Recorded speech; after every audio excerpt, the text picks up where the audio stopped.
Hey guys, welcome back. Thank you so much for joining. And today we're going to talk about a seller's market phase one, okay?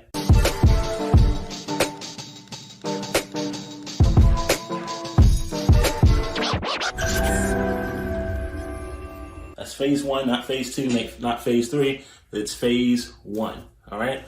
Now, I'm going to touch on the key characteristics of how you know that you're in a seller's market phase one. Now, I want you to keep in mind that you may feel as though you're in a buyer's market in reference to your local economy that you invest in. And then you may see that on the federal economy, right, for the world, or for your country, you may see that you're in a different market, okay? So these characteristics can be placed on both, right? Whether it's your local market, so on the micro, and also on the macrocosm, all right? So here we go. First and foremost, we're looking at equilibrium, all right, equilibrium.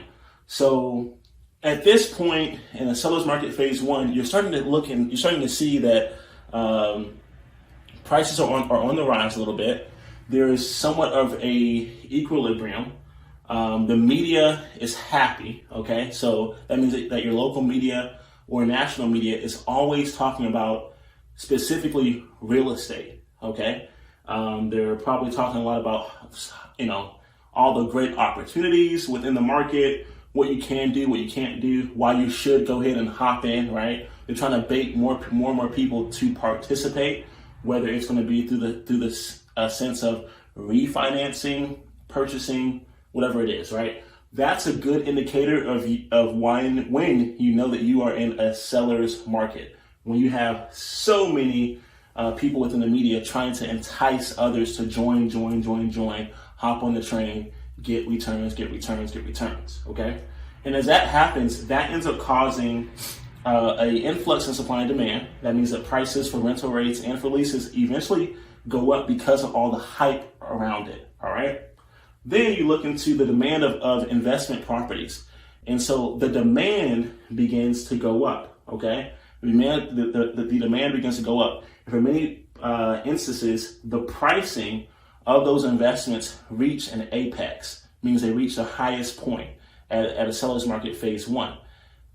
And you'll also end up seeing that there's a low time on market, all right? So when things are listed, that means that they're going to be listed for a shorter period of time, and they're going to be snatched up quicker, and you're going to find yourself in somewhat of bidding wars or expeditions. There's going to be a cliff on supply by this time, all right? So you have the media enticing a demand, right? There's not a lot of, there's still the same amount of supply, but what ends up happening is that this supply eventually becomes overshadowed because of the required demand, okay? So that's what you're going to start to see in the seller's market phase one. This is going to be caused due to construction skyrocketing, all right? You're still going to have so much construction is taking place, and even the construction that took place from a buyer's market phase two is going to lead over into the seller's market phase one, and you're going to have a lot of developers gouging the earth for land or dilapidated buildings so they can go ahead and develop, redevelop, or build from the ground up, okay? That's going to cause prices to eventually begin to go up. And at this point, there's still a euphoria around euphoric type of emotion when it comes to the market because you still have employment and wages going up. So you're going to start to see that some of the minimum wage might increase. That's an indicator that you're probably in a seller's market phase one.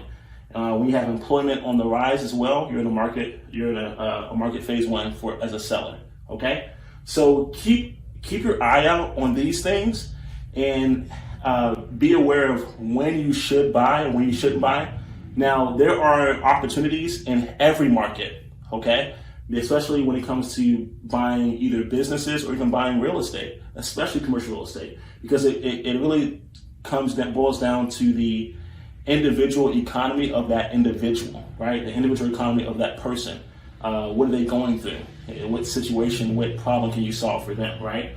But on the grand scheme, for your market or even for the economy, it's good to know what market you're in, so you know what type of entry you should have, and also what type of exit strategy to have on hand. All right. I hope this has served you, and I'll see you on our next video on seller market phase 2.